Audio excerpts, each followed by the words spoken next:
మన లోకేష్ గారు చెప్పింది ఉంది కదా, సీనియర్స్ అందరూ 3 టర్మ్లకు మించి చేయకూడదని. సో అందులో ఇవాళ ఈసారి చంద్రబాబు నాయుడు గారిని శాశ్వత అధ్యక్షుడిని ఎన్నుకునే కార్యక్రమం అయితే ఉండదు. మా ప్రతి మహానాడులోనే అధ్యక్షుడిని ఎన్నుకుంటారు. ఈసారి ఏమైనా ఆ పదవీ గండంతో లోకేష్ గారిని అధ్యక్షుడిని చేస్తారా, లేదా కొత్త అధికార ప్రతినిధులకు ఏమైనా అవకాశం కల్పిస్తారా? యువత యువత యువత అంటున్నాడు. యువత అన్నవాళ్ళు, యువత అంటే చాలా మంది రంగేసుకుని వచ్చేస్తారు మానవ రామనారాయణ గారి లాగా. అలాగా యువత కింద కన్సిడర్ చేసే బ్యాచ్లు కూడా ఉంటాయి. సో అలాగా అన్నీ కాదు, కానీ మహానాడు తీర్మానాలకి చాలా ప్రాశస్త్యం ఉంది. మహానాడు తీర్మానాలకు అనుగుణంగా ఈసారి పార్టీ ఉంటుందా, లేదా రెడ్ బుక్ అనుగుణంగా ముందుకెళ్తుందా? ఈ మహానాడు ఒక ప్రశ్న సంధించబడుతుంది. అలాగే పోలిట్ బ్యూరోలో కూడా 3 టర్ముల పైన ఉన్న వాళ్ళందరిది కూడా లోకేష్ గారి ప్రకారం కొత్త పోలిట్ బ్యూరో రాబోతోందా? మీరు అన్నట్టు నవశకం యువశకం అధ్యయనం మొదలవుతుందా?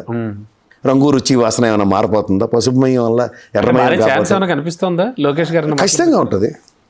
ఉంటుందండి. అక్కడ షిండే రెడీ అవుతున్నాడు అంటే ఇక్కడ ఏమవుతుంది అన్నది చూడాలి. జనసేన రాష్ట్రంలో బలపడుతూ వస్తుంది. ఎవరు బలం వాడు పడినప్పుడు ఉన్న బలాన్ని ఇంకొంచెం ఎలా స్ట్రెంథన్ చేయాలన్న దగ్గర యువత దాని వ్యాఖ్యలు కూడా దానికి సంబంధించినది. ఆబ్వియస్లీ.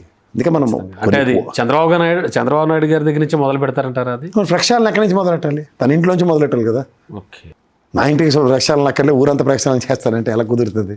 సో మహానాడు అంటే స్పీచెస్ కూడా మనకు బాగా గుర్తొస్తాయి. అంటే కొంచెం ఆవేశపడి చాలా స్పీచ్లు ఇచ్చేటువంటి నర్సిరెడ్డి గారు లాంటి లీడర్స్ ఉన్నారు. ఇంకా చాలా మంది ఇప్పుడు అధికారంలో ఉన్నారు కదా సార్, అంచేది ఇప్పుడు అంత ఆవేశం అక్కర్లేదు. అక్కర్లేదా? అధికారం రానప్పుడైతే ఆవేశం అంటే మా నర్సిరెడ్డి, గ్రీష్మమ్మ ఇలాంటి వాళ్ళందరూ గట్టిగా అభావావేశాలు ప్రదర్శించే